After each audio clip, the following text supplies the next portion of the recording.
There is a question the U.S. military never wants to answer publicly. Not did the mission succeed. Not were there casualties.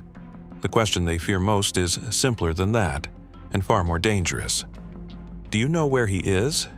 Because when the answer is no, everything that follows is not a rescue operation. It is a search. And searches inside hostile territory, against a government that has just shot down your aircraft and posted a $66,000 bounty on your crew, do not follow a script. April 4th, 2026. An American F-15E Strike Eagle goes down over southern Iran. 2 men eject. One makes immediate radio contact, the other does not. For the next 48 hours, the United States government will not officially confirm that a second crew member exists. That silence is not an oversight, it is a weapon, and it will cost something before this is over. His name has not been released. What we know, he holds the rank of colonel in the United States Air Force. His role aboard the F-15E is weapons systems officer, the man in the rear seat, the navigator, the one responsible for targeting, threat assessment, and the kind of split-second calculation that determines whether an aircraft survives a contested airspace or doesn't. He has thousands of flight hours. He has studied aerial combat the way a surgeon studies anatomy, not as theory, but as something that will one day happen to him at 600 miles per hour, at night, over terrain that doesn't care who wins. When the ejection seat fired, he was already running his training, not panicking, calculating. The parachute opened. The ground came up fast, and somewhere in the dark folds of the Zagros mountain range in southern Iran, he landed, hard, injured, alone. And the first thing he did was not call for help. The first thing he did was move. That instinct, move before they find the parachute, is the difference between a rescue story and something else entirely. SERE training, the program that prepares U.S. aviators for exactly this scenario, does not teach optimism. It teaches choreography. Move from the landing zone immediately. Put elevation between you and anyone searching at ground level. Find terrain that forces the enemy to approach from one direction.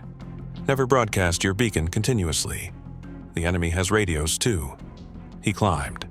The ridge he chose sat at approximately 2,100 meters, nearly 7,000 feet above sea level.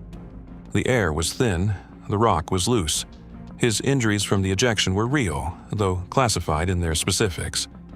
Near the summit, he found a crevice, a crack in the mountain face, barely wide enough for a man. He pressed himself into it, and then he waited. Back at the crash site, Iranian forces were already moving. Tehran confirmed the shoot-down within hours. State media broadcast the wreckage. Government officials described the event as proof of Iranian air defense capability. Search teams were dispatched across the mountain region, not to recover debris, but to find the crew. The reward was posted quickly, approximately $66,000 for any surviving American airman. In rural southern Iran, that number means something. It means farmers watch. It means shepherds remember. It means the mountain has eyes that no satellite can track. One Iranian search team, according to later reporting, gathered at the base of the exact mountain where the colonel was hiding. They organized. They divided the slope into sectors. They did not look at the summit crevice. Not yet. Here is what Washington knew in those first hours. One crew member was safe. The pilot had made radio contact almost immediately after ejection and was extracted within 6 hours, quietly, without announcement, without the Pentagon confirming anything publicly. Defense Secretary Pete Hegseth made a specific and deliberate decision: release nothing. If Iran did not know one crew member had already been recovered, they would continue searching for 2 men. That search would spread thin. Divided attention was the only advantage available. So, the rescue of the pilot was classified, buried, and the official posture became silence, which Iran almost certainly interpreted as American ignorance. That calculation was correct, and it was also a gamble with a shelf life, because classified information inside a wartime bureaucracy does not stay classified indefinitely. The second thing Washington knew, the Navigator's beacon had gone silent, not destroyed, deliberately suppressed, which meant one of 2 things. Either he had been captured and the device had been taken, or he was alive, disciplined, and deliberately not broadcasting, because he understood that a continuous signal is also a targeting solution. The difference between those 2 possibilities would take hours to determine. Hours during which the entire rescue planning apparatus had to move forward without knowing which scenario it was building for. At CIA headquarters in Langley, Virginia, the situation had already escalated to the director level. John Ratcliffe, CIA director, was now directly engaged. This was not routine. Directors manage institutions. They do not typically track individual downed aviators in real time. The fact that Ratcliffe was personally in the loop meant the agency had already assessed this as something beyond a standard military personnel recovery. Iran was not simply a hostile environment. It was an active adversary in an ongoing conflict, one with functioning intelligence services, motivated ground forces, and significant incentive to capture an American colonel alive rather than allow his return. A live prisoner of that rank, in that context, was not just a tactical asset. He was a strategic one. Proof of concept, propaganda, leverage. The CIA deployed what officials later described only as specialized technology unique to the agency, systems not available to conventional military forces designed for exactly this scenario. Locating a single human presence in complex mountain terrain and verifying that presence as American without tipping off anyone monitoring the electromagnetic environment. What that technology is exactly has not been confirmed. What it produced was a location, a confirmed position, a man in a crevice, alive, on a mountain inside Iran. When Ratcliffe walked that confirmation to Pete Hegseth, and Hegseth carried it to the chairman of the Joint Chiefs and ultimately to President Trump, the operation shifted from search to rescue. That shift sounds like progress. It was, but it also started a clock that had no pause function, because confirming the Navigator's location solved one problem and immediately created another. The CIA knew where he was, which meant that with enough time and enough search teams, Iranian forces would eventually know too. The mountain was not infinite, the crevice was not invisible, and the colonel could not stay still forever, injured, without resupply at altitude, in a country that had just raised the price on his head. The rescue had to happen before Iranian forces closed the remaining distance, before the disinformation window expired, before someone on the mountain looked up. Planning for the extraction was already underway. The assets required were not small. This would not be a 2-helicopter, 8-man operation. The terrain, the threat environment, and the distance from any friendly base meant the mission would require a package that looked less like a rescue and more like a limited military incursion into sovereign Iranian territory. That raised a question that nobody in the after-action reports has answered directly. At what point did someone in the planning chain calculate the cost of the aircraft that would be needed, the MC-130J combat Talon transports, each valued at over $100 million, against the risk of the terrain they were landing on? And if that calculation happened, what did it produce? The sandy airstrip deep inside Iran had been quietly prepared by special operations forces in advance. It had been surveyed, assessed, deemed viable. What it had not been was tested under the full weight of a loaded MC-130J. That detail was filed. The mission was approved. The helicopters were being readied. And somewhere on a mountain in southern Iran, a colonel in a rock crevice was checking the horizon for the 3rd time that hour because the Iranian search team at the base of his mountain had not left. They had simply stopped moving, which, in the logic of a search operation, means only one thing. They were waiting for something. What were they waiting for, and did U.S. planners know? The Iranian search team at the base of the mountain had not found him, but they had not left either. And in a search operation run by people who know their terrain, stillness is not confusion. Stillness is method. They were waiting for daylight, they were waiting for more personnel, or they were waiting because someone above them in the command chain had received information that told them their target was close. U.S. planners at CENTCOM did not know which one it was. That uncertainty, that single gap in the intelligence picture, was about to become the most important variable in the entire operation. Because a rescue plan built on the assumption that Iranian forces were searching blindly is a very different plan from one built on the assumption that they were converging with purpose. The two plans require different assets, different timing, different risk tolerances, and at the point when the rescue package was being finalized, nobody could tell the planners which scenario they were actually in. Here's what Phase 1 assumed, and what Phase 2 quietly dismantled. The assumption was that the CIA's location confirmation was the hardest part. Find the man, confirm he's alive, build the extraction corridor, execute. The logic was linear.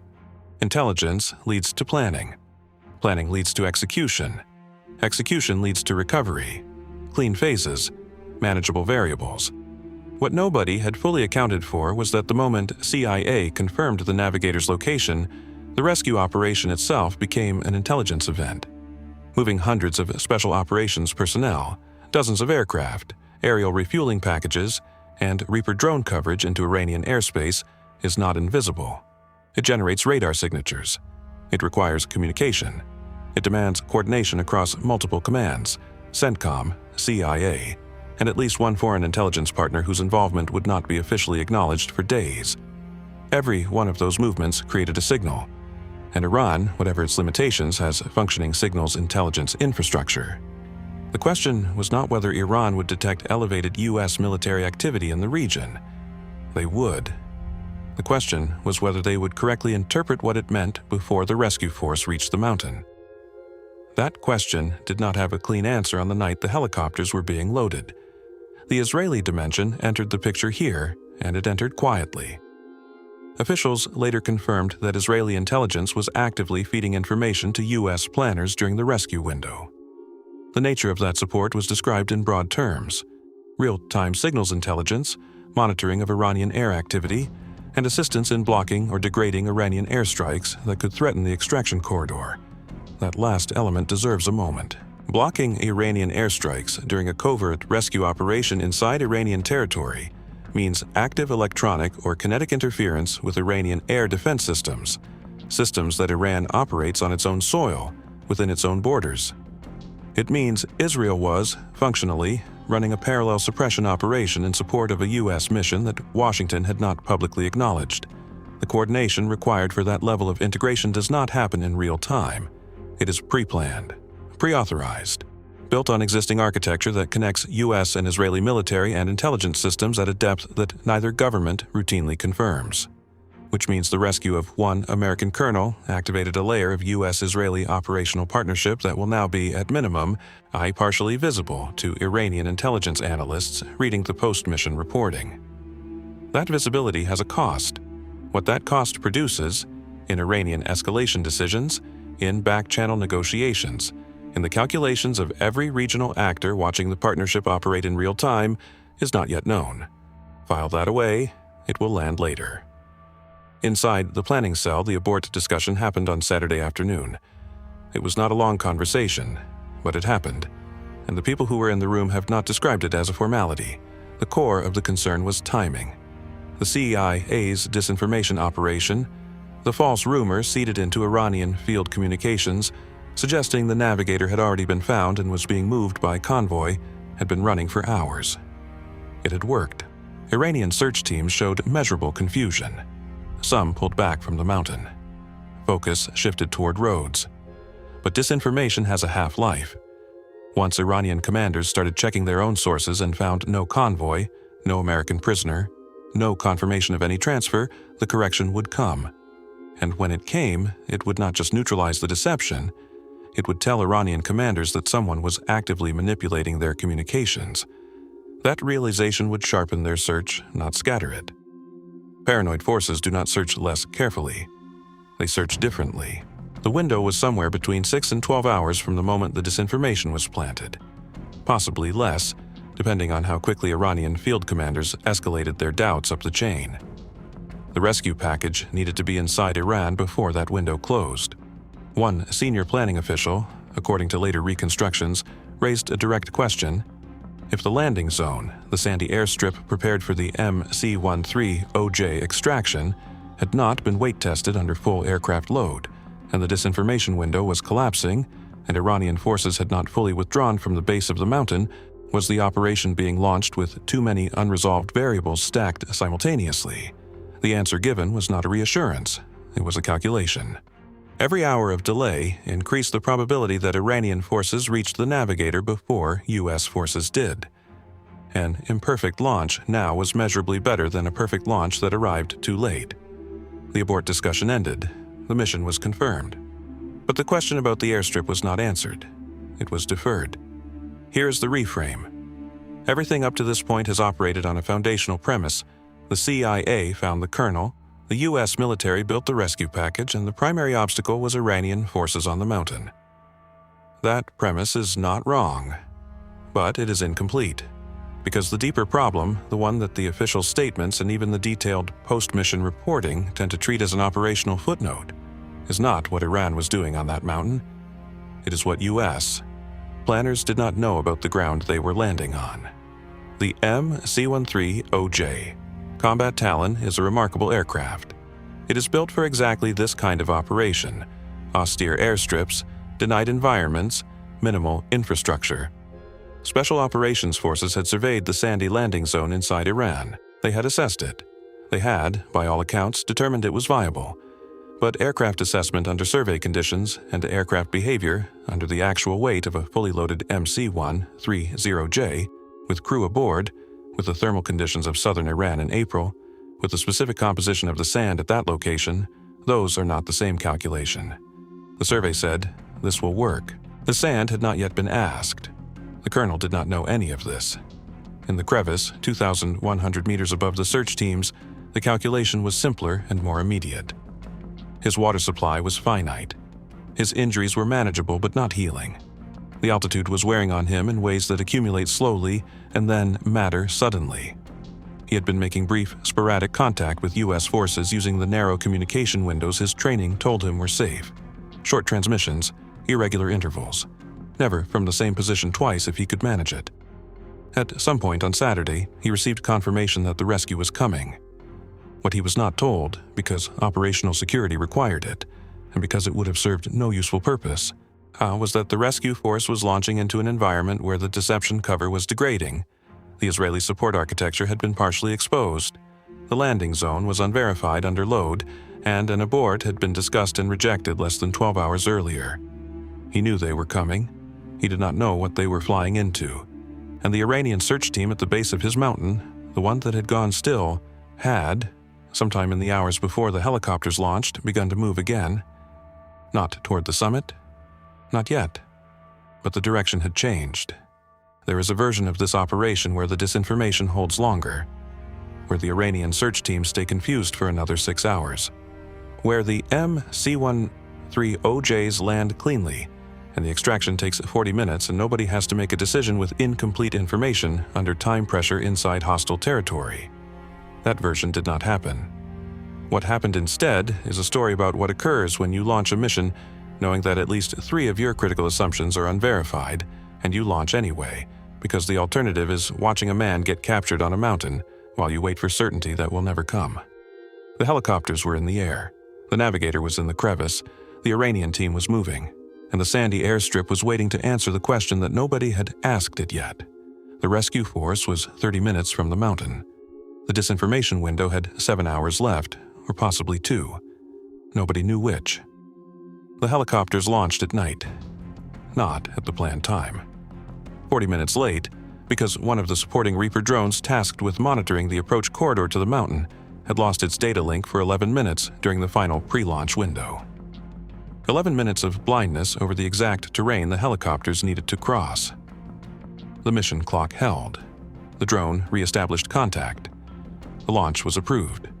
Those 11 minutes did not appear in any official statement, but inside the planning cell they were noted, because a data link dropout over hostile terrain on the night of an insertion is not a technical anomaly, it is a question. And the question, was it equipment failure or was it something Iran did, was not answered before the helicopters were already moving. The mission launched into that uncertainty, not because the planners were reckless, because the window was closing, and an unanswered question about a drone link was not sufficient reason to stand down 100 operators who were already airborne. The first element of the rescue package reached the mountain approach without contact. No Iranian radar lock, no surface-to-air activity. The MQ-9 Reaper coverage overhead showed the mountain terrain quiet. The search teams that had been active at the base had pulled back approximately 2 hours earlier, consistent with the disinformation effect. The false convoy rumor had apparently held longer than the pessimistic estimate. For approximately 18 minutes, the operation felt like it was going to be clean. That feeling was the most dangerous thing that happened all night. Because clean operations in denied environments do not stay clean, They appear clean until the moment something that was always wrong becomes visible.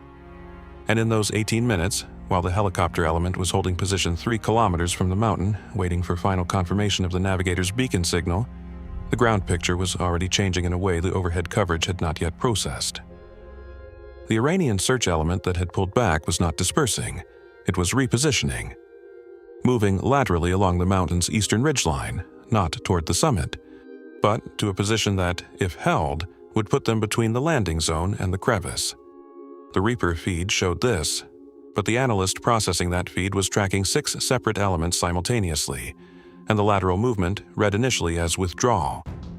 The flag came 4 minutes later. By then, the helicopters were already committed to the approach. The decision to continue rather than abort was made by the ground force commander, not relayed back up the chain for authorization. There was no time for that relay. The helicopters were inside the noise envelope of the mountain.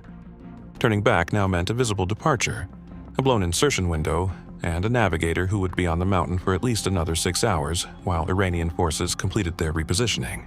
The commander continued. What that decision assumed, and this is the incorrect assumption that the operation then had to survive, was that the repositioning element was a rearguard unit, a trailing search team that had been slower to respond to the convoy disinformation and was now moving away from its original position without any tactical purpose. It was not a rearguard. It was a forward listening post, moving to a position where its personnel could monitor the upper ridgeline for any sound or light consistent with a helicopter insertion. They were not searching for the Navigator anymore. They were searching for his rescuers. The helicopters touched down in a draw below the summit, a natural depression in the ridgeline that provided concealment from the valley floor, but not from the eastern approach. The SEAL element was off the helicopters in under 90 seconds. The mountain was quiet. The colonel's beacon had been transmitting intermittently for the last 40 minutes, giving the team a precise approach vector. They moved up. The crevice was exactly where the CIA's positioning technology had placed it. The colonel was inside it. He had been in that crack in the mountain for close to 48 hours, injured, dehydrated. He had rationed his water across 2 days at altitude. His hands, according to later descriptions, had to be helped free from the position he'd locked himself into during the hours when the Iranian search team had been directly below him. He had not moved, not shifted, not made a sound for a period of several hours, and his body had accommodated that stillness in ways that took time to reverse. He was conscious. He was oriented. He recognized the SEAL team. The first operative to reach him said 3 words, the specific authentication phrase that told the colonel these were Americans, not a deception operation. He responded correctly. That exchange lasted 4 seconds. This was the false release moment. The man was found. The team was intact. The helicopters were 30 meters below. In the logic of how these operations are supposed to go, the hard part was done. 40 seconds later, the eastern ridgeline lit up. The Iranian listening post had heard the helicopters. Not the approach, the landing, or more precisely, the sound of rotors adjusting pitch in the draw below the summit. It is a specific acoustic signature different from level flight, and the personnel on that ridgeline had been listening for exactly that. They did not fire. What they did was transmit. A radio call back to their command element in the valley. The Reaper drone overhead intercepted the transmission. The translation came back to the command net within 90 seconds. The Iranian element had reported a helicopter insertion on the western face of the mountain and was requesting permission to advance. The SEAL element was still on the mountain. The colonel was mobile, but not fast. His legs had been compressed in that crevice for 2 days, and he was moving at a fraction of operational pace. The helicopters were 30 meters below in the draw. The extraction window was now a race between how fast the team could descend and how quickly Iranian command would authorize their forward element to move. The near abort came here. Not from the ground force commander. He was already moving, already managing the descent. The near abort came from the air mission commander orbiting above, who had the full picture and for approximately 90 seconds genuinely assessed that the helicopter departure would not be clean, and that lifting off with Iranian forces advancing on the eastern ridgeline meant flying through a potential engagement envelope before the supporting aircraft could suppress it. He held the departure authorization for those 90 seconds. 90 seconds is a long time when you are carrying a man who has been alone on a mountain for 2 days, and Iranian forces have just been told where you are. The departure was authorized. What happened next is what U.S. air power looks like when it is fully committed to a single tactical objective. MQ-9, Reapers struck the eastern ridgeline approach route before the Iranian forward element could advance beyond its initial position. Fighter jets dropped heavy ordnance on positions in the valley below, not precision strikes at individual vehicles, but area suppression, the kind that turns mountainside terrain into something impassable for light infantry moving on foot. Witnesses later described the mountains lit orange. The helicopters lifted. The colonel was aboard. The SEAL element was aboard. The helicopters departed the mountain at low altitude, moving fast, using terrain masking to stay below any remaining Iranian radar coverage. For 22 minutes, the flight to the makeshift airstrip was uncontested. 22 minutes of quiet. The team's medic was working on the colonel. His injuries were being assessed. His vitals were stable. The ground force commander, for the first time since the abort discussion 18 hours earlier, had a picture that looked like a completed operation. The MC-13OJs were on the airstrip. Engines running. The ramp was down, the helicopters landed, the team transferred. The colonel walked, with help, up the ramp of the first aircraft. The loadmaster signaled forward. The pilots advanced the throttles. The nose gear sank into the sand and stopped. The aircraft did not move. The engines were at taxi power. The gear was submerged. The sand had answered the question that nobody had asked it before the mission launched, and the answer was no. The crew tried to free it. Standard recovery procedures for soft surface operations. Nothing moved. The second MC-13OJ, watching from holding position, was told to stand by. On the first aircraft, with the colonel aboard, with the SEAL element aboard, with Iranian forces who had just watched U.S. air power hammer their ridgeline and valley positions beginning to reorganize, the mission that had been declared complete 40 minutes earlier was now stationary on a sand strip inside Iran with a front gear it could not lift. The ground force commander assessed the situation. The airstrip had been surveyed. It had been assessed as viable. The survey had been conducted without the weight of a loaded aircraft on that specific composition of sand at that specific temperature. The assessment had been correct in every way that mattered until it wasn't.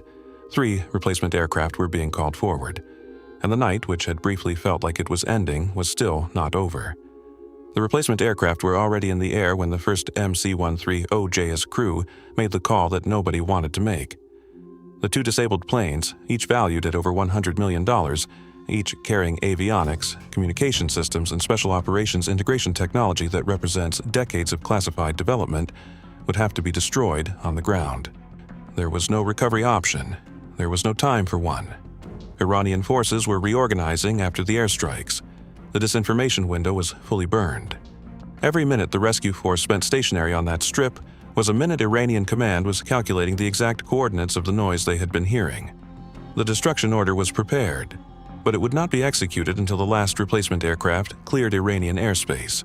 Until then, 2 of the most sophisticated transport aircraft in the U.S. Special Operations inventory sat on a sand strip inside Iran, engines cold, gear embedded, waiting to be bombed by the same Air Force that had flown them in. That is not a footnote. That is the cost that the abort discussion the previous afternoon had not fully priced. The replacement MC-13OJs landed on a different section of the strip, harder ground, further from the area where the first aircraft had sunk. The transfer happened quickly. The colonel was moved first, still accompanied by the team medic, his condition stable but not good. The SEAL element followed. Equipment was transferred or destroyed in place, anything that could not be carried and could not be allowed to remain. The first replacement aircraft lifted off as sunrise was beginning to color the Iranian sky. Not dark anymore, not fully light. The gray window between them, the worst possible time for a low-altitude departure from a denied environment, when you are visible but not yet in full daylight. When radar operators are most alert at shift change, when the thermal signature of your engines is most distinct against the cooling ground, the aircraft departed one at a time, the colonel's plane first, then the remaining elements. The last aircraft lifted with Iranian forces still close enough that the ground force commander, watching from the final helicopter holding position, assessed a surface-to-air threat as possible. It did not materialize. When the last American aircraft crossed out of Iranian airspace, the fighter jets went back in. The 2 disabled MC-13OJs were struck and destroyed. The airstrip, by the time Iranian forces reached it, held wreckage, scorched sand, and a significant quantity of questions about how the United States had managed to operate that deeply inside their territory, without being detected until the operation was already over. President Trump's statement went out shortly after. The colonel was safe. The mission had succeeded. The language was direct and without elaboration. The elaboration came later, in the form of consequences that did not fit inside a Truth Social post. Begin with the aircraft. The destruction of two MC-13OJ combat Talons is not simply a financial loss, though $200 million in aviation hardware is not an abstraction. The deeper cost is informational. Iranian engineers, intelligence analysts, and whatever foreign technical partners Tehran invites to examine the wreckage will spend months determining what those aircraft carried, how they were configured, what their electronic systems reveal about how the United States penetrates and operates in denied airspace. Classified avionics, even destroyed, have signatures. Structural remnants tell stories. The degree to which the destruction was complete enough to prevent meaningful exploitation has not been confirmed publicly, because the answer to that question is itself classified. What is known is that the United States made a calculation. The cost of that exploitation, whatever it turns out to be, was less than the cost of leaving intact aircraft on Iranian soil. That calculation may be correct. The bill for it has not yet arrived. The CIA's deception operation, the false convoy rumor seeded into Iranian field communications, is now public knowledge. Not because the CIA disclosed it, because the post-mission reporting, sourced to senior U.S. officials who wanted the operation's complexity understood, described it in enough detail that the mechanism is visible to anyone reading carefully. Iranian intelligence services are reading carefully. What they now know is this: the United States has the capability to insert fabricated intelligence into Iranian field communications with sufficient credibility to redirect active search teams during a time-sensitive operation. That capability is real, it was used, and it worked. It will not work the same way again. The next time Iranian field commanders receive unverified intelligence during a U.S. military operation, they will weight it differently. They will check it against more sources. They will take longer to act on it, or they will not act on it at all, defaulting to their last confirmed information rather than new reporting they cannot verify. The deception tool, used once at full effect, has been partially neutralized by its own success. Not because the CIA failed, because officials described it afterward in enough detail to teach the lesson they were trying to prevent. The Israeli dimension carries a different kind of cost. The confirmation that Israeli intelligence actively supported the operation, feeding signals data, helping suppress Iranian air activity, participating in the operational architecture of an extraction that Washington had not publicly acknowledged, did not come from an adversary's leak or a hostile intelligence services analysis. It came from unnamed U.S. officials, speaking to reporters, in the days after the mission succeeded. In the calculus of operational security, that confirmation was a choice. Someone decided the story of the rescue was better told with the Israeli support visible than without it.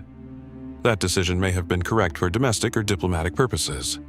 Its effect on the regional environment is less clear. Iran now has confirmed, from American sources, that Israel ran a parallel suppression operation in support of a U.S. mission inside Iranian territory. Every negotiation, every back-channel contact, every regional actor watching the U.S.-Israeli operational relationship had that confirmation added to their picture on the same week it happened. What Iran does with that confirmation, whether it accelerates certain decisions, closes certain channels, or simply adds to a ledger that was already long, is not yet visible. But the ledger entry was made. It cannot be unmade. And then there is the colonel. He is alive. He is home. By any measure that matters immediately, the operation succeeded at its primary objective, and the cost in American lives was zero. Those are not small things. But the colonel spent 48 hours in a rock crevice at altitude, injured, rationing water, listening to Iranian search teams organized below him, staying still for hours at a time, and carrying the particular weight of knowing that his country was looking for him without knowing whether they would arrive first. That weight does not discharge when the ramp closes on the aircraft. It does not resolve when the aircraft lands at a U.S. base in Kuwait.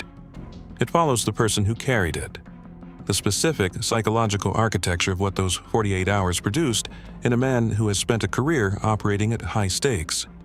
That is not something any after-action report will capture, and it is not something that the official success framing has any interest in examining. He came home. What he came home carrying is a different question. Here is what the operation didn't solve. The F-15E was still shot down. The capability that Iran used to bring it down, whatever specific system or combination of systems was responsible, is still operational.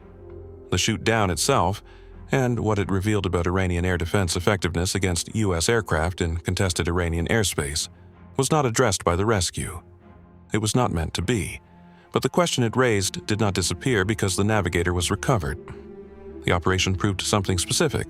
The United States will commit extraordinary resources, accept significant risk, expose sensitive capabilities, and absorb real institutional costs to recover one of its own from hostile territory. That is not a weakness. It is a commitment that matters for every service member who flies into contested airspace. But Iran read that proof too. They know now, with precision, what a U.S. personnel recovery operation looks like at scale. The assets committed, the timelines involved, the decision architecture, the pressure points. That knowledge was purchased at the cost of the operation that demonstrated it. The kernel is home. The aircraft are debris in Iranian sand. The deception tool is degraded. The Israeli partnership is visible. And the air defense system that started all of this is still running. That is what success looks like when you count everything. Hidden Ops covers the operations that official statements close before the real questions open. If you want the full picture, not just the outcome, subscribe. New operation next week.